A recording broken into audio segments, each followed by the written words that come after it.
Police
सोबत प्रवास करत असताना त्यांची गाडी थांबवून त्यांच्याकडून तिच्या गळ्यातील जे सोन्याचे दागिने आहेत ते जबरीने चोरून नेण्याचा प्रयत्न करण्यात आला होता।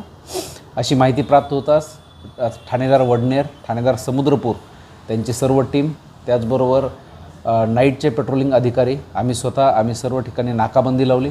नाकाबंदीमध्ये एक संशयित व्हेकल मिळून आलं।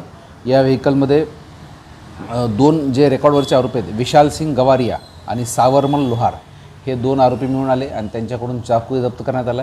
तसेच त्या गाडीमध्ये जी XUV 500 गाडी होती, त्या गाडीमध्ये 6 नंबर प्लेट ज्या आहेत त्या मिळून आलेल्या आहेत आणि पुढील तपास त्याचा सुरू आहे।